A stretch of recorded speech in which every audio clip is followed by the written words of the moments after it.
Chef Buck here, but we're going to make a corn bean salsa that is simple, it is colorful, it's flavorful, and it's really versatile. Basically, the secret to this salsa is the dressing. The sauce, no, the dressing. What we thought is with just a little bit of experimenting, we could have fewer ingredients, be really healthy, and still delicious. So I'm going to show you what we like. Still delicious? Still delicious. We're going to mix up 2 different acids. This is a little bit of lemon juice, you'll see, not a whole lot, and red wine vinegar. And then the 3 seasonings that I would suggest you put in no matter what else you like: garlic powder, freshly ground pepper, and just a wee bit of salt. Your canned elements are going to have some salt as well. Something else we like, because you do have a lot of acid, and we're not going to add any oil. So this is turmeric. So not only does it have health benefits, but it really does a great job of sort of taming your acid. And then we have a little bit of paprika, and that's all we're going to start with. So you just mix that up a little bit. You can see, you're like, well, that's not a whole lot of dressing for this much beans and corn. You can definitely double this. Something to consider when you're making your dressing and you say, oh, I want it to be a lot sweeter. We'll add a little bit of honey. I'm going to add just a smidge today. But remember, your corn has sugar. It's going to add a sweet flavor to your dish. Tomatoes also have a bit of sweet. But I am going to add just a little bit of honey. That way I don't have to edit in a sound effect later. Whatever. And make sure it's what you want. I'm going to add just a little bit more. It's always easier to add a little more sweetener than to take it out. That's the simple dressing we start with.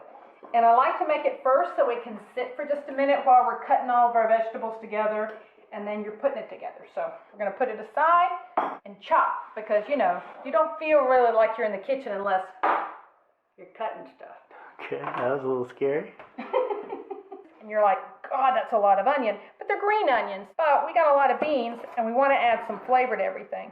So we're going to get all of our ingredients chopped up. The other thing we really love in our salsa is cilantro. We like to give it as a bouquet of flowers. No. But if you have one of those crazy friends that it tastes like soap to them, I hate to tell you, there is now science behind it that says there are some people, their taste buds truly, when they taste cilantro, they taste soap. Crazy. Next, we're just going to grab a big old bowl and mix all the ingredients together. So we start with the star of the show.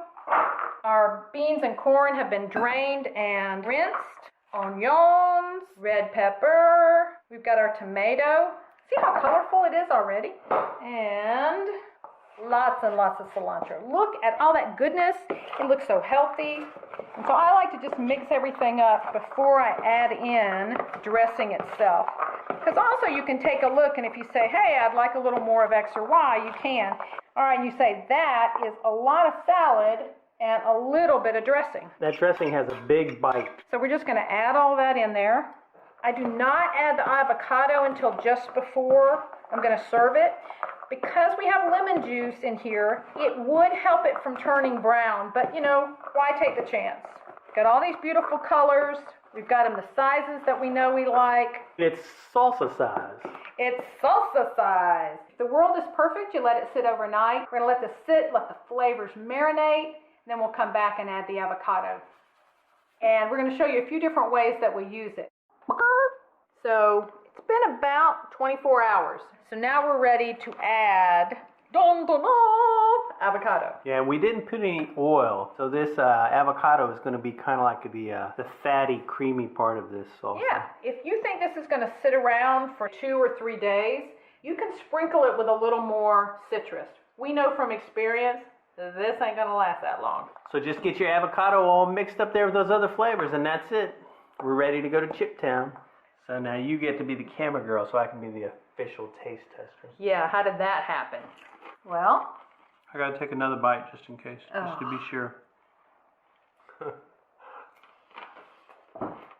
are you doing? One more bite. Oh my God, even when I'm the actual whatever cook chef, I don't get to eat. Something's wrong with this picture. No, I love this salsa, just with chips. Fantastico. It is, it's awesome. But you could also use this just as a salad topping. You know, just throw it on top of a green salad. Alrighty, in addition to just using it for chips, you can also use it as a topping for fish.